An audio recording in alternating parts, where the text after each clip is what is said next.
Hi, everyone. A hearty hello and welcome back to the Daughters of Valor Network podcast. It's your host, Kay, and I'm so happy to be here with you all today. It's been a while since I've uploaded, but I am back and hope to upload more regularly. So, welcome back to Season 1, Episode 4. Today's episode, as mentioned at the end of the previous episode about obedience, today's episode will be about representation and protecting our image and why that matters, especially in today's society where it seems like everything is going awry.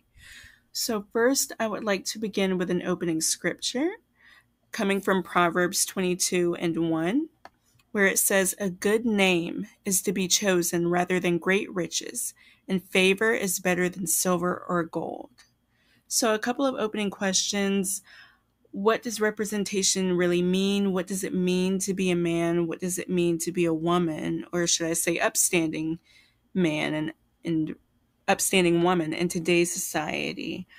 Who is controlling our image and why? And does that represent everyone as a whole? So today's today's episode may be a little bit longer than normal. Normally it runs from anywhere from 5 to 10 minutes, but it might be a little bit longer because I have a bit more to say.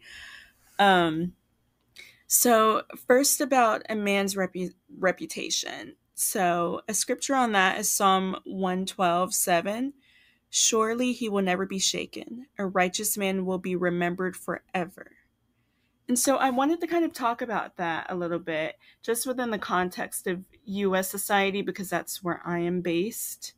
And definitely for men as a whole, but within my community, which is the African American community, we certainly have many unique issues. And it's not that I'm here to air those issues out necessarily, but this is almost like a last ditch effort because today's society is just kind of going downhill.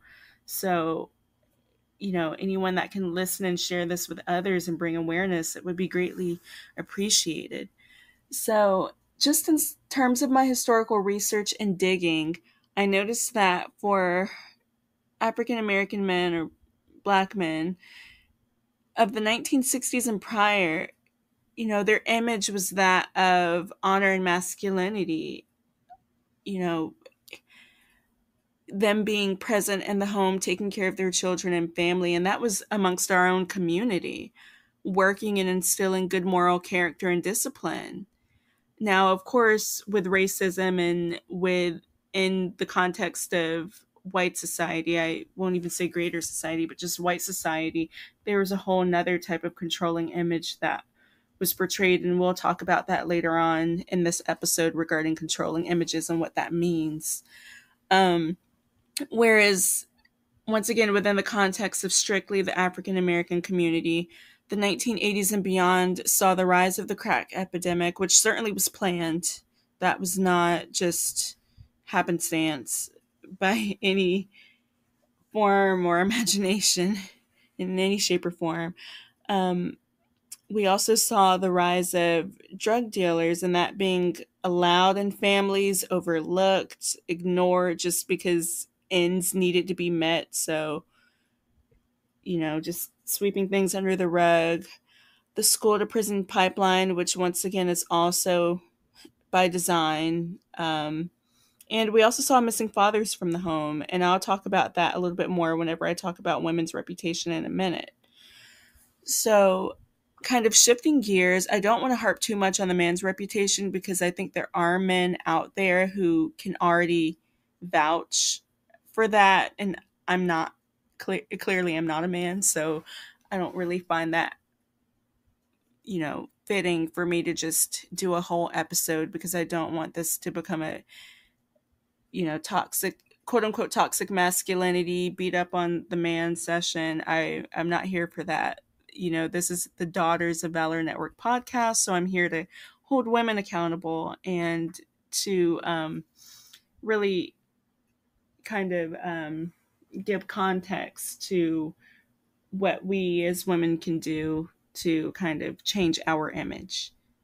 because it's definitely been co-opted in today's society. So, kind of switching gears, now that I've planted that seed and given some food for thought about the man's reputation, I'd like to talk about women's reputation.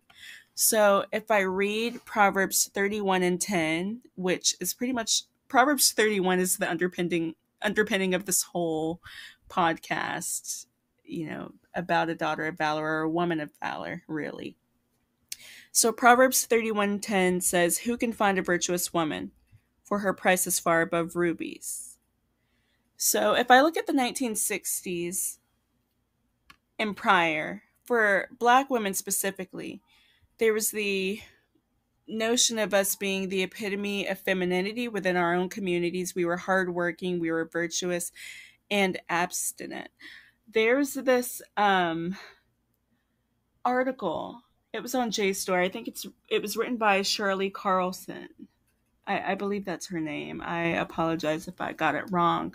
But it talks about Illinois and within the context of the late Victorian era. And it talks about the Black Victoria and how, in spite of the fact that in greater or the majority white society within the US, Black women were kind of looked down upon and had to deal with racism, and women as a whole weren't necessarily encouraged to be in the public sphere in terms of education and working. Things were kind of different within the Black community. Black women were respected as not only being within that sphere of domesticity, if you all know about the cult of domesticity during that time, but they were also admired for their contributions to racial uplift. So pretty much representation mattered. If there were one Black person engaged in illicit activities or doing something horrifically or that was, of ill repute, then to white society and to even within Black society, that pretty much fell on the entire race. It made all Black people look bad within the US. So that's something, given that historical context, this is something we need to be mindful of. But the JSTOR article further states that Black women, as teachers, as hardworking women, it was okay for them, I guess, at that time to really work outside of the house. It was seen as a plus or a bonus. So just showing how some of context matters, just showing some of the differences between white American society and Black American society during that time and how it's progressed later on. So this episode will be focused, now that I've given kind of that general context and I've led with the scriptures, I'm going to focus mainly on the Black community because that's where I come from and that's what's very important to me. I think that it would be helpful for other communities or other race of people that may be listening to this podcast to take a good look at their community and see what work needs to be done inside and out of it, just in terms of transparency and being honest.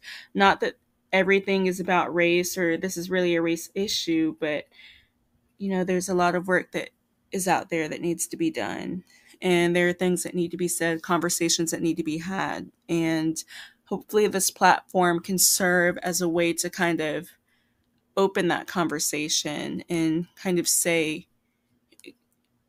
bring forth the missing piece. So back to women's reputation. I've read Proverbs 31:10 about the virtuous woman.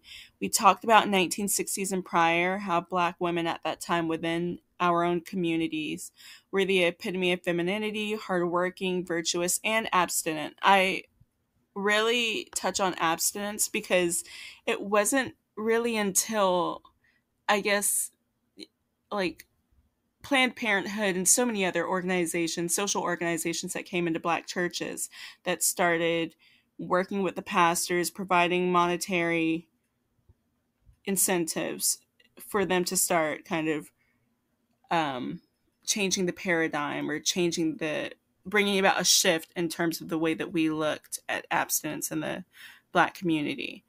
Of course, in white society and even in Black society a bit, there was the Roaring 20s, 1920s sexual liberation, the earlier waves of sexual liberation. But for the most part, that was kind of underground in the Black community. Of course, there was Josephine Baker. There were so many other like jazz artists, but in places where they played dirty blues music or whatnot, secular music. But at the same time, there was a clear distinction still between a quote unquote upstanding moral woman versus the other, or somebody that would be, frequenting a nightclub or a juke joint or lounge, the type that was in line with the Roaring Twenties. So up until the 1960s, that was abstinence was a big thing. So in the 1970s, of course, we have within the Black community sexual liberation and freedom. Of course, Woodstock, that went down. Drugs, free love, all of that. 1980s, and of course in the 1960s, I'm just doing a brief brush over, but of course we know the civil rights movement and all of that happened. So not to sweep over that, but I don't want to get too bogged down in that because that requires a whole dissertation.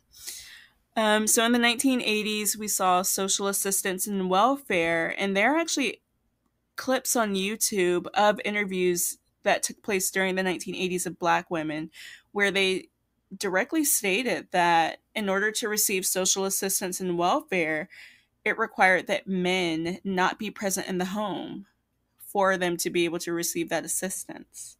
So that definitely saw a shift. And that was to my point that I mentioned earlier about men missing from the home. You saw that in the 1980s. 1990s, you see where values are further corroding with gangster rap, the promotion of sex positivity, degrading of morals and values, and lack of modesty overall.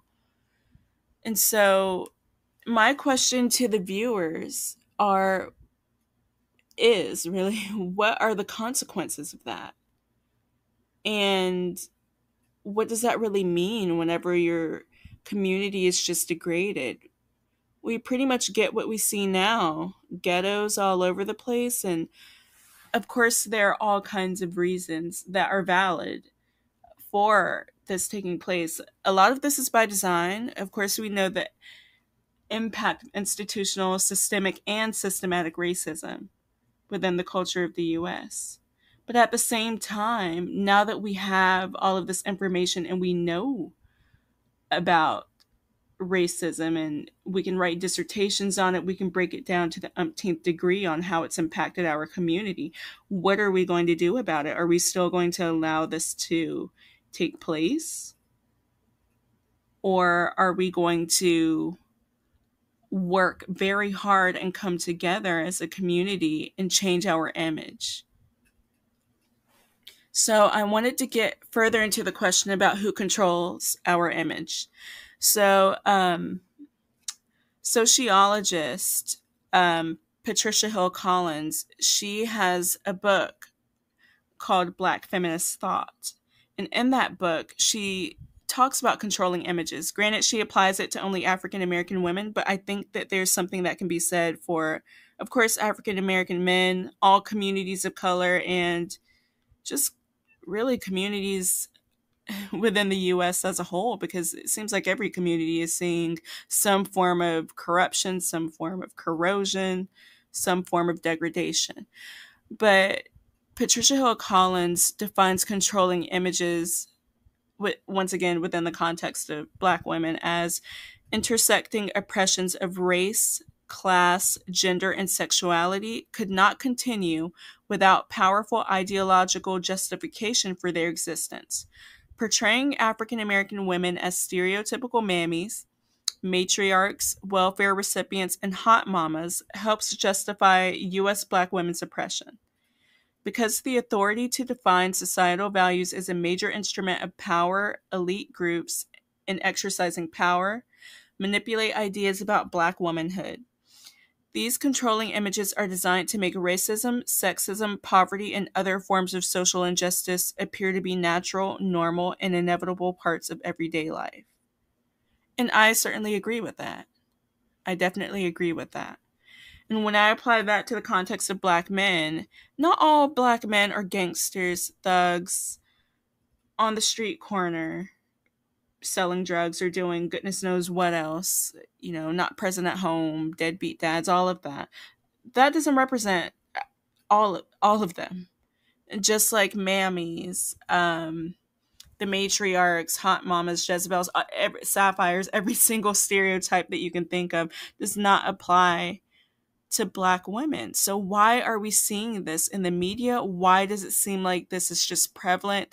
Why is it that when we travel to other countries, or when folks from other countries travel to the US and we interact with them, this is what we hear and this is what they think? Why is it that every country has a ministry of culture that defends their image to the umpteenth degree, but black society doesn't have that here in the US? Yes, America is known as a superpower, but what about individual citizens? Why aren't we protected, especially those that have been on the bottom and helped build the fabric of this entire society? So these are questions we must think about. These are definitely things we must think about. What can be done to stop these negative portrayals? What should be the consequences for individuals who are doing the exact opposite of racial uplift? So public degradation of our image. Because there are certainly celebrities who are doing it. There are everyday people who are doing it, but that does not represent the majority of black women and black men, and men and women in the US as a whole. And to be honest, I'm getting tired of black women being portrayed this way, because, and then if you do provide an alternative point, like for example, me saying that this image does not represent me as a Jezebel or as a loose woman or as anything like that, then you're called either prudish, you're called grandma, or you're called a pick-me, which seems to be the new type of term that's been used recently, or old lady or something like that, when you're just trying to be mindful of who you are. You have one time to make a good impression, and that's it. Literally one time. I've always been taught that. And I'm not old by any means. I'm 27 years old. So, some of those counterpoints or counter really ad hominem attacks in terms of saying old lady or prudish or things like that are just what they are, just insults to defend ill behavior. So what I pose the question again, what can we do about this?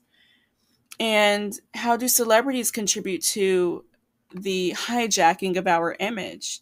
If I think about, and I don't want to bash anyone, or really I don't want to make this about celebrities, but Suki Hana, I've recently come to find out about her in like the past month or so.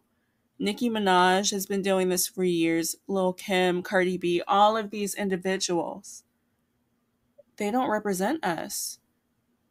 So, being that this is not a true representation of black womanhood, if we think about, name your average gangster rapper, anyone, that doesn't represent, the majority of black men. But you don't see many people speaking up about that. And even when I think about celebrities or people further contributing to the degradation of society, look at Tyler Perry. Recently, in I guess like a little interview or something, he's come under fire, under scrutiny for the way that he's been portraying black women for the past 30 years. He's been contributing to that mammy stereotype, the ignorant mammy, never a man around, causing chaos, mischief, violent, deviant in many ways, giving bad advice, just horrible.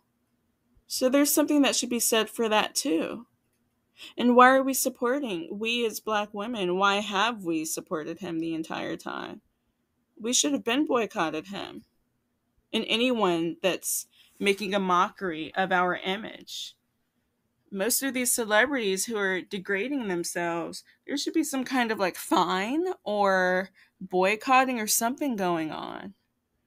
But rap culture, and it's not about race because there are different races involved in rap culture, many different communities that back in the day were prized honor and placed honor and legacy and reputation on a pedestal. Now you can see them being degraded in American media too. So, or just Western media, not even just America, but Western media as a whole within this Western hemisphere. I apologize if I'm rambling, but I'm just thinking about all of this and just shocked. This is something that I wanted to say for a while, but where do you say it and who do you say it to? So I guess you start a podcast for that. So I came across this article recently where it showed some Black American women that went over to Ghana. They were either Black American or Black British that went over to Ghana.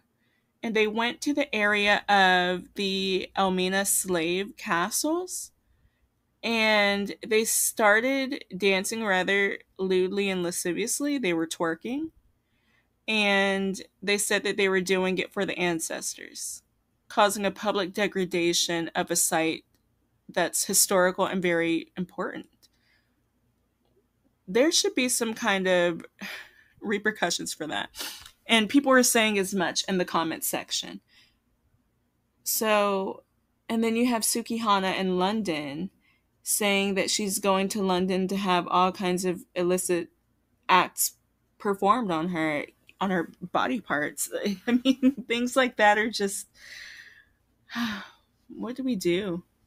Is there any saving the society? Or does it just need to be completely like washed away? So that's some food for thought.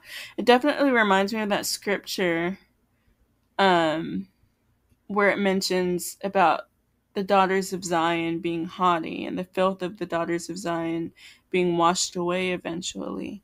Let me try to find that scripture. I don't want to misquote it. So I'm just typing it in. So let me see here. It looks like it's Isaiah 3. So I definitely recommend giving that a good read. Because it's definitely fitting and it's definitely telling.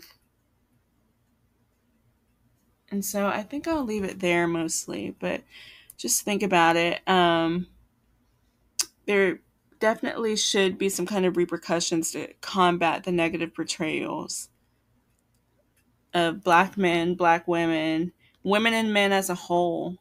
Even when I think about homosexuality or different things like that, the changing of kinds and what it means to change the definition, the biological definition, what we've all known to be true of a man or a woman.